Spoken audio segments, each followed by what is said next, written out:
Halo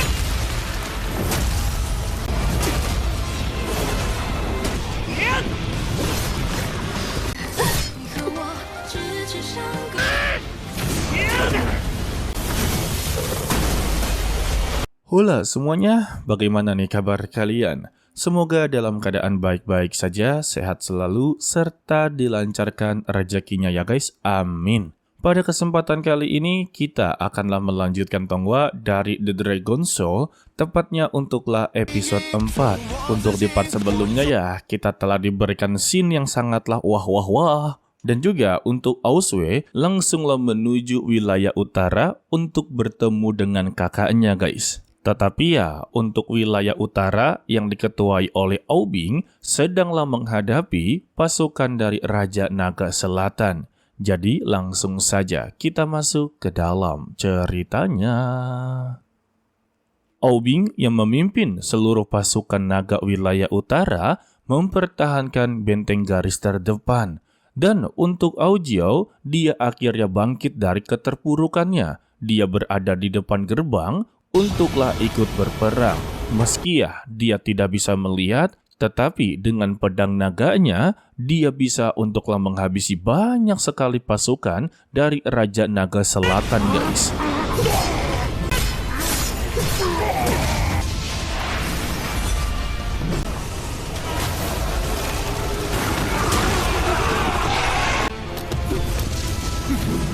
Sampailah pada satu titik, dia bertemu dengan naga yang begitu besar, dan di sampingnya adalah Manlo, dan dia langsunglah bertanya kepada Aujiao, apakah dia mengingat suaranya. Dan yang ternyata, Manlo ini dulunya adalah naga dari wilayah timur, dan dia adalah berkelamin pria, tetapi dia adalah kaum pelangi. Hanya untuk mendapatkan hati dari Aujiao, dia rela untuklah mengubah jenis kelaminnya dan menjadi budak dari Raja Naga Selatan. Dan sekarang ya, dia telah menjadi waria sekaligus kaum LGBT guys. Lantas, Aujiao sungguh geleng-geleng kepala karena dirinya telah menjerumuskan diri sendiri dalam dosa yang begitu besar. Dan Manlo sama sekali tidaklah peduli. Selama dia belum berhasil mendapati tubuh Aujiao, maka ya dia tidak akanlah berhenti. Aduh, jijik banget sial. Sebelum itu, Aujiao haruslah menghadapi naga yang begitu besar. Sesuai dengan namanya, naga memiliki tubuh dan kulit yang begitu sangatlah keras. Sekelas dari pedang naga saja, haruslah mengerahkan beberapa tebasan untuklah melukainya.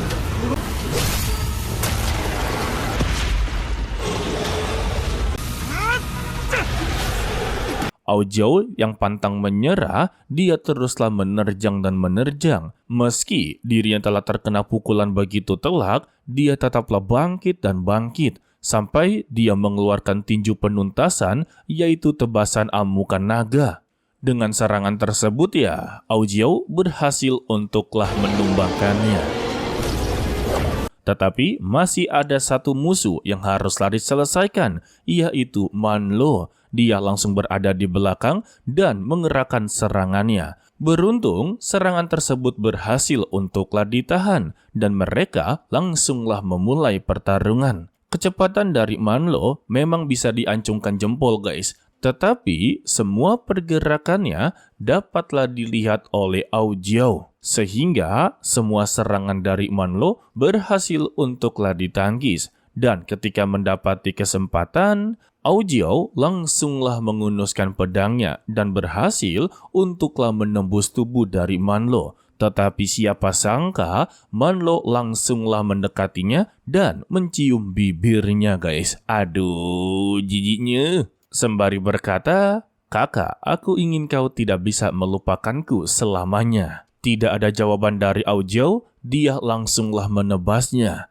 Dan di detik-detik terakhirnya, Manlo berkata, dia hanya terlalu inginlah memilikinya. Jadi ya, janganlah salahkan dirinya.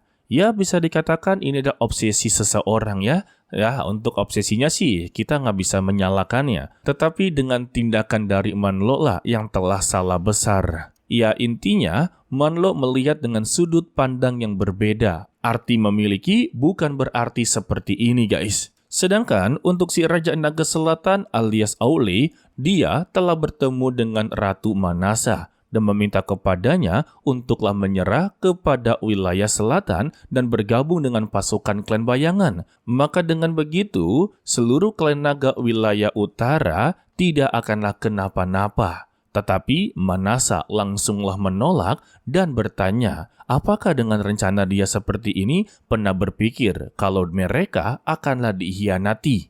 Tetapi Aule langsunglah mengesampingkan masalah tersebut. Karena untuk saat ini, akhirnya dia bisa bertemu dengan Manasa yang sangatlah dia cintai di masa lalu. Ya elah. Lantas Manasa membalas kalau dia ini telah mengkhianati klan naga. Dan sekarang dia begitu sangatlah berani dan tidak tahu rasa malu muncul di hadapannya. Lantas ya, Aule membalas, dia bisa meninggalkan segalanya hanya untuklah dirinya. Bahkan dia bisa menyerahkan seluruh klan naga kepadanya. Dan juga bisa menjadikan Manasa sebagai ratu yang paling terhormat. Tetapi dengan satu syarat, ya kalian sudah pasti tahu, yaitu menjadi selirnya.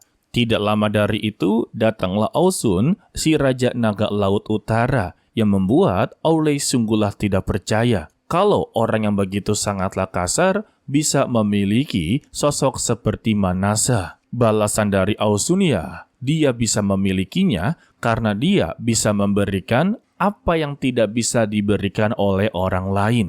Mendengar itu ya, Aule langsunglah marah dan bertanya, apa maksudnya?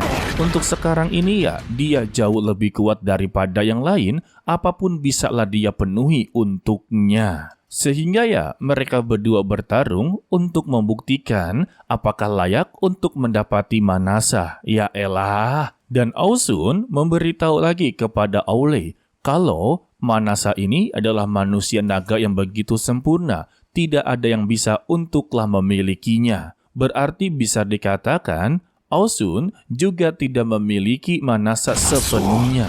Dan Aule langsung bertanya kepada Manasa, mengapa dia memilih orang kasar seperti ini? Jawaban dari Manasa ya, kalau dirinya tidak pernah menjadi milik siapapun. Jadi urungkan saja niatnya jika dia inginlah memiliki dirinya. Bahkan ya, untuk saat ini, melihatnya saja membuat dirinya merasa begitu muak. Dan Aule membalasnya, berhubung dia tidak bisa memilikinya, maka ya tidak seorang pun juga boleh untuk memilikinya. Ini adalah sebuah obsesi ya. Alhasil, Aule dan Ausun mengeluarkan wujud naganya dan mereka berdua langsunglah bertarung begitu sengit. Sedangkan untuk Aubing yang berada di depan gerbang menyaksikan ayahnya sedanglah bertarung dan ini membuat dia sangatlah khawatir.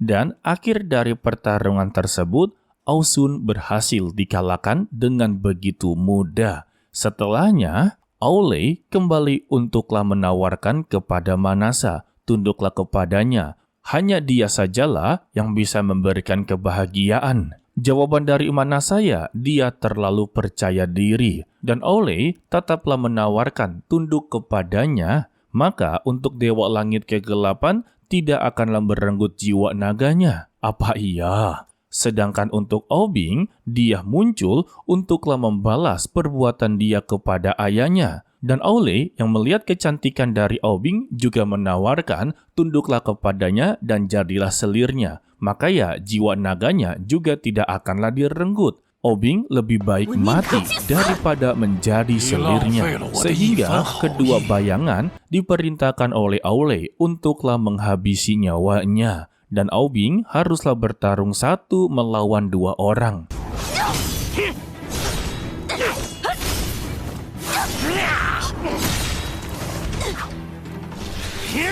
Beruntungnya saja, Aujiao datang tepat waktu. Dia meminta Aubing untuklah lindungi ibundanya. Biarkanlah dia yang menanganinya di sini. Sehingga pertarungan mereka dimulai.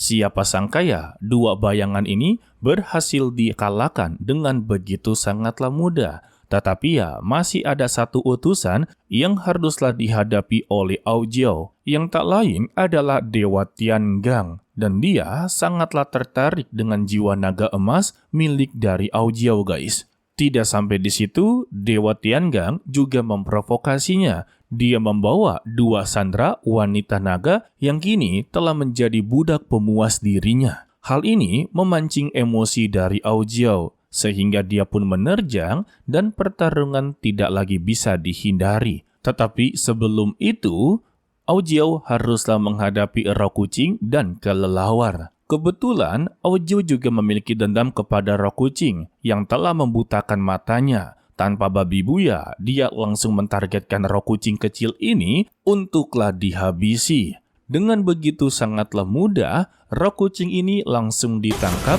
dan dibinasakan, guys.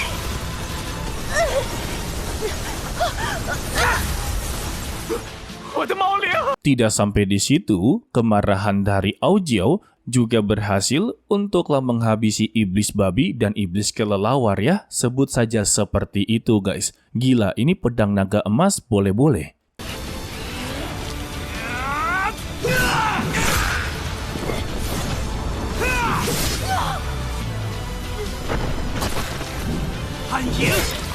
Tetapi ketika dia menghadapi Dewa Tiangang, perbandingannya sudah sangatlah jauh. Pedang naganya sama sekali tidak berpengaruh kepada Dewa Tiangang, guys.